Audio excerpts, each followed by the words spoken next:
അതാണ് ഉസ്താദ് മതഭ്രാന്ത് ഉണ്ടാക്കിയിട്ടാണ് ഇന്ന് എനിക്കും എന്റെ കുടുംബത്തിന് ഈറ്റ ഗതി വന്നത്. മർദ്ദിച്ചതുള്ളോ ലൈംഗികമായി നിങ്ങളെ ദുരുപയോഗം ചെയ്തെന്നാണ്? തീർച്ചയായിട്ടും അങ്ങനെ എന്നെ കെട്ടിയിട്ടിട്ടാണ് മോന് ചെയ്തത്. അത്ര എനിക്കത് എന്നിട്ട് എന്റെ ആ വിഷ്വലോ എന്റെ കയ്യിലുണ്ട്. അത് കാരണം എനിക്ക് അന്നും എന്നെ 10 പേരറിയും. എനിക്ക് പുറത്ത് വിട്ടാല് ഞാൻ നാറും അല്ല എന്നെ നാട്ടിക്കും എന്നൊക്കെ പറഞ്ഞത്. പക്ഷെ അന്ന് ഞാൻ എനിക്ക് ജസ്ന സലീം നമുക്ക് എല്ലാവർക്കും അറിയാം. കൃഷ്ണൻ്റെ പടം വരച്ചിട്ട് വിൽക്കുന്ന അതിലൂടെ ഫേമസ് ആയ ജസ്ന സലീം എന്ന പെൺകുട്ടി ഇപ്പോൾ ഗുരുതരാവസ്ഥയിലാണ്, ഹോസ്പിറ്റലിലാണ്, ആത്മഹത്യക്ക് ശ്രമിച്ചിട്ട്. അപ്പോൾ അതിൻ്റെ കൂടെ തന്നെ ഞാൻ കണക്റ്റായിട്ട് പറയട്ടെ. ഇപ്പോൾ മാത്യു കുഴൽനാടൻ 2 ദിവസം മുമ്പ് നിയമസഭയിൽ പറഞ്ഞു, എല്ലാവരും കേരളത്തിലെ യുവാക്കളൊക്കെ നാട് വിടുകയാണ്, പുറം രാജ്യത്ത് പോയിട്ട് താമസിക്കുകയാണ്. അതിനുള്ള ഏറ്റവും മെയിനായിട്ടുള്ള പല കാരണങ്ങളിൽ ഒരു കാരണം സദാചാര പോലീസാണ്. ഒരു സ്വാതന്ത്ര്യവും ഇല്ല, നമ്മളെ ഇഷ്ടത്തിന് നമുക്ക് ജീവിക്കാൻ പറ്റുന്നില്ല. അത് തന്നെയാണ് അതിൻ്റെ വേറൊരു വേർഷനാണ് ഇവിടെ സംഭവിച്ചിട്ടുള്ളത്.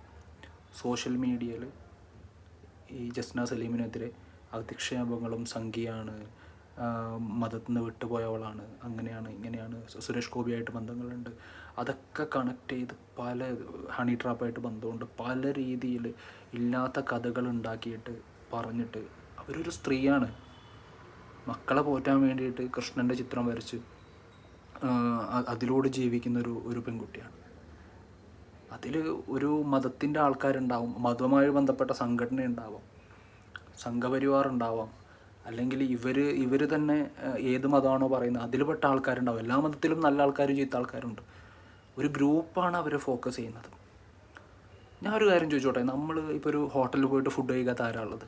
നമ്മൾ ഫുഡ് കഴിക്കുന്നില്ലേ? ആ കിച്ചണിൽ ആരാ ഫുഡ് കുക്ക് ചെയ്യുന്നത് നമുക്ക് അറിയാൻ പറ്റുമോ?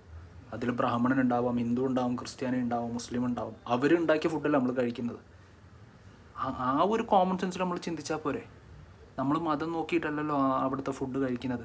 ഒരു കൃഷ്ണൻ്റെ പടം വരച്ചു എന്ന് പറഞ്ഞിട്ട്, സുരേഷ് ഗോപിയായിട്ട് ബന്ധമുണ്ടെന്ന് പറഞ്ഞിട്ട്, മോഡിയായിട്ടുള്ള ഫോട്ടോ പുറത്തു വന്ന് പറഞ്ഞിട്ട്, അവർക്കെതിരെ വന്ന പീഡനങ്ങൾക്കെതിരെ അവർ തന്നെ പുറത്ത് പറഞ്ഞിട്ടുണ്ട്.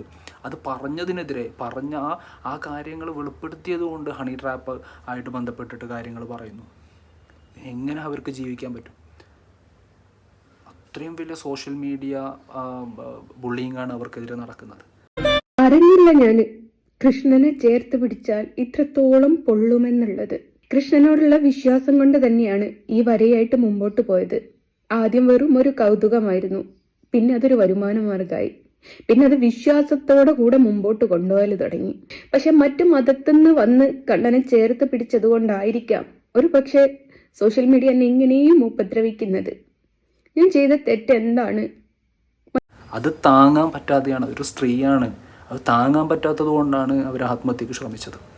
ഒരു ഉസ്താദിനെതിരെ അവരെ വീട്ടിലേക്ക് വിളിപ്പിച്ച് കെട്ടിയിട്ട് പീഡിപ്പിച്ചു എന്ന് പറഞ്ഞിട്ടുണ്ട് ഒരു ഉസ്താദിനെതിരെ. അതിനെതിരെ പരാതി കൊടുത്തിട്ടുമുണ്ട് അവർ. ആ പുള്ളിക്കെതിരെ, ആ പുള്ളിക്കെതിരെ 3ഉം 6ഉം വയസ്സുള്ള കുട്ടി പോക്സോ കേസ് അടക്കം പരാതി നൽകിയിട്ടുണ്ട്. അതിനൊന്നും ഇതുവരെ ഒരു നടപടിയും ഇതുവരെ ഉണ്ടായിട്ടില്ല. നമ്മളെല്ലാം ജീവിക്കുന്ന 2024-ലാണ്. അവർ ഏത് മതമായിക്കോട്ടെ, അവർ മതം മാറിയെന്നൊന്നും പറഞ്ഞിട്ടില്ല. അവർ കൃഷ്ണൻ്റെ പടം വരച്ച് അവർ ജീവിക്കുകയാണ്, അവർക്ക് കൃഷ്ണനെ ഇഷ്ടമാണ്. ആ രീതിയിലല്ലേ അവർ പറഞ്ഞിട്ടുള്ളത്. അവർ മതം മാറിയാൽ തന്നെ നമ്മൾ ഫോഴ്സ് ചെയ്തിട്ടല്ലല്ലോ. ഇപ്പോൾ എൻ്റെ വിശ്വാസം ആയിരിക്കില്ല വേറൊരാളെ വിശ്വാസം മാറി മറിയാം. അത് അവരുടെ സ്വാതന്ത്ര്യമാണ്, നമുക്ക് പിടിച്ചു നിർത്താൻ പറ്റില്ലല്ലോ. എത്ര പേര് ഇസ്ലാമിൽ നിന്ന് ഹിന്ദുസത്തിലേക്ക് മാറുന്നു, ഹിന്ദുസത്തിൽ നിന്ന് മുസ്ലിമിലേക്ക് മാറുന്നു, ക്രിസ്ത്യാനി ആവുന്നു, അതിൽ നിന്ന് ഇതിലേക്ക് വരുന്നു. അതൊക്കെ അവരവരുടെ സ്വാതന്ത്ര്യമാണ്. മതം ഇല്ലാത്ത ആൾക്കാരില്ലേ, അപ്പം അതിന് നമ്മൾ സൈബർ ബുള്ളിങ് അല്ല ചെയ്യേണ്ടത്. ഒരു കൃഷ്ണൻ്റെ പടം വരച്ചു എന്ന് പറഞ്ഞിട്ട് എന്തിനാണ് ഒരു വിഭാഗം അങ്ങനെ അവരെ ടാർഗറ്റ് ചെയ്യേണ്ട ആവശ്യം എന്താണ്? അതിൻ്റെ ഫലമായിട്ടാണ് ഇപ്പോൾ അവർ ഹോസ്പിറ്റലിൽ കിടക്കുന്നത്. അവർക്ക് കുട്ടികളുണ്ട്, ആ കുട്ടികളെ ആരാണ് സംരക്ഷിക്കുക? അവർക്ക് നഷ്ടപ്പെടാൻ പോകുന്നത് അവരുടെ അമ്മയാണ്. നമ്മളിവിടെ ജനാധിപത്യം എന്നൊക്കെ പറയും, നമ്മുടെ ശരിക്കും ജനാധിപത്യ രാഷ്ട്രമല്ല നമുക്ക്. ഇവിടെ ചെറിയ തിന്മയും, ഈ ലൂസിഫറിൽ മോഹൻലാൽ പറയുന്ന പോലെ ചെറിയ തിന്മയും വലിയ തിന്മയും തമ്മിലുള്ള ഫൈറ്റാണ് ഇവിടെ നടക്കുന്നത്. ഇപ്പോൾ നമ്മൾ ഇതൊക്കെ പറയുന്നു, BJP ഭരിക്കുന്നുണ്ട്, ഇപ്പോൾ പ്രൊപഗണ്ട സിനിമകൾ വരുന്നു, അവരത് ഇറക്കുന്നു, ഇതിറക്കുന്നു. അതുപോലെ തന്നെ നമ്മൾ വേറൊരു കാര്യം കൂടി കാണണം. അടിയന്തരാവസ്ഥ പ്രഖ്യാപിച്ച സമയത്ത് ഇന്ദിരാഗാന്ധിക്കെതിരെ അവിടെ ഫിലിം ഇറക്കിയപ്പോൾ അത് അവർ നിരോധിച്ച ആളാണ് ഇന്ദിരാഗാന്ധി. നിരോധിച്ചിട്ടുണ്ട് അവർ. അത് നമ്മൾ കാണണം. അത് വലിയ രീതിയിൽ ഇപ്പം മോഡി ചെയ്യുന്നതേ ഉള്ളൂ. അന്നൊരു ആ രീതിയിൽ ചെയ്തിട്ടുണ്ടെങ്കിൽ അതിൻ്റെ ഒരു 10 ഇരട്ടി രീതിയിൽ ഇപ്പം മോദി ചെയ്യുന്നതേ ഉള്ളൂ. അന്ന് കിഷോർ കുമാർ ഈ അടിയന്തരാവസ്ഥക്കെതിരെ പ്രതികരിച്ച സമയത്ത് റേഡിയോയിൽ കിഷോർ കുമാറിൻ്റെ പാട്ടുകൾ വെക്കാൻ പാടില്ല എന്ന് ഉത്തരവ് പുറത്തിറക്കിയ ഗവൺമെൻറ്റാണ് ഇന്ദിരാഗാന്ധി ഗവൺമെൻറ്. അപ്പം അതും സ്വാതന്ത്ര്യത്തിന് എതിരെ തന്നെയല്ലേ. അപ്പോൾ നമ്മുടെ ജനാധിപത്യ രാജ്യം എന്ന് പറയാൻ മാത്രമാണ്. നമ്മളൊരു ജനാധിപത്യ രാജ്യമല്ല. നമുക്കിവിടെ സ്വാതന്ത്ര്യം ഇല്ല ജീവിക്കാനുള്ള. അതിൻ്റെ ഏറ്റവും വലിയ തെളിവാണ് ഈ ജസ്നാസിൽ.